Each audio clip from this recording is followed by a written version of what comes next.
In gathering herbs. Look there, I got sourgrass or wood sorrel or oxalis as they call it.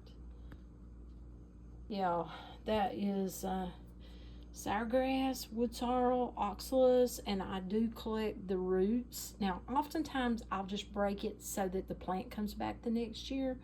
Um, and you can do the blooms, the seed pods. See here, we got some seed pods.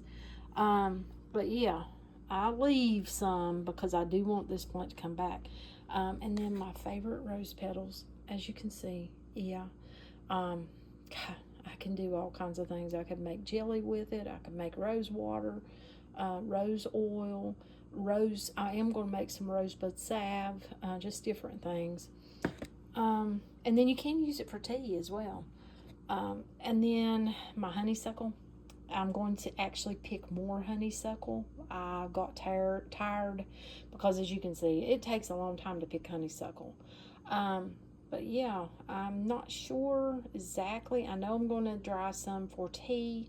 But I may do something else. I'm not sure. And then over here I have, as my grandmother would call it, she always called it Grandma's old turnip salad. That's what they called it, and her mom, they would pick it when it was young and use it in salad or as greens. And but I looked it up and I found out that it is called lyre leaf sage, or an old name for it was cancer weed. Yeah, cancer weed. So going to be doing a little more research. But it was a beneficial herb as well, medicinally, often used for tea, to make teas for colds, coughs, sore throats. The roots was used for making an ointment uh, to help sores, warts. But yeah, it seems like a very useful plant. Now, like I tell you in all of my herbal videos or teas or whatever, do research, and ask your physician if you have health risk or you're on medication. It's very important that you do be mindful that some herbs can interfere with medications. But yeah, and you see I have some of the bloom stalk there. I did not pick all of it. I left, some of it's going to seed, and that's good. It'll come back next year.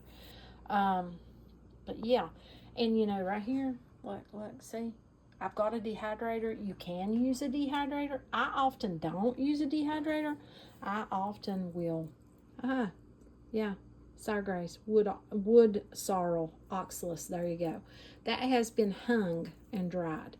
I will often take a rubber band or a string, whichever I have right then, and an old clothespin, and then I will hang that. So yeah, and like the rose petals or this, if I, most of the time it's going to go on like something flat, a plate or something, paper plate, whatever, um, or glass, plastic, and I'm going to let it dry, usually without using the dehydrator. I have used the dehydrator though, and I'm sure I will again. I just do both. So yeah, it's according to what you have available. I have a very hot room that will dry all of this if I wanted to. Do have the dehydrator there. Yeah, I dried this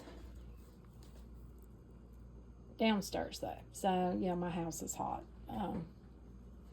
But yeah, there you have it. I mean, do some research.